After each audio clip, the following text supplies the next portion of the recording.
Isa Almasih hana disalib. Nyo le pendapat dari urang Islam, kiban dengan pendapat para ulama Muslim. Awaknya mantap membeda-beda pendapat, so sebetulnya jih peganto Isa Almasih yang disalib. Jadi, yang sebetulnya jih so yang disalib. Quran gepegah, sesungguhnya awaknya hana jipoh mati gopnyan dan hana cit disalib. Akan tetapi yang awaknya poh mati nakeh yang serupa ngen gopnyan Isa. Quran surat Pet ayat 157.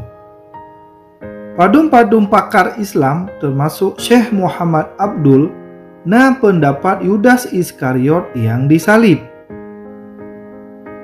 Ibnu Jarir gepegah bahwa yang ganto disalib Isa Almasih nakeh murid gopnyan yang truk janji syurga dari gopnyan. Pakan pendapat ulama membeda-beda. Kitab suci Injil gepegah ngonjelah bahwa yang disalib nakeh Isa Almasih. Segohlom Injil, kitab-kitab Allah, Taurat, Zabur, kala geramal bahwa Isa Almasih akan mati. Lam kitab Zabur getuleh, jaro ngan gaki Isa akan dilabang. Dan kitab Yesaya getuleh bahwa Isa akan mati dengan urang jahat. Maka Allah gepegenap nubuatan yang abad fon Masehi, lage Injil gepegah. Mak Isa Almasih, Siti Maryam serta ngan pengikut gopnya jid kesaksi mata bak saat Isa digantung bak kaya palang. Masak si droma hana geturi anu. Okalih prajurit Romawi gesalib Isa, awaknya gebagi-bagi bajai gopnya ngan gepegat undi. Selainnya, ahli sejarawan non-Kristen gecatat tentang Isa yang disalib.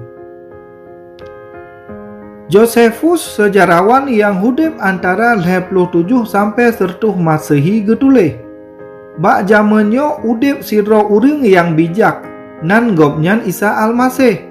Pilatus geperintah salib Isa sampai mati. Sesuai dengan para saksi dan saksi mata dan nacit ahli sejarah serta kitab suci Injil getuleh bahwa Isa Almasih mati bak kaya palang. Pakon Isa Almasih meninggal.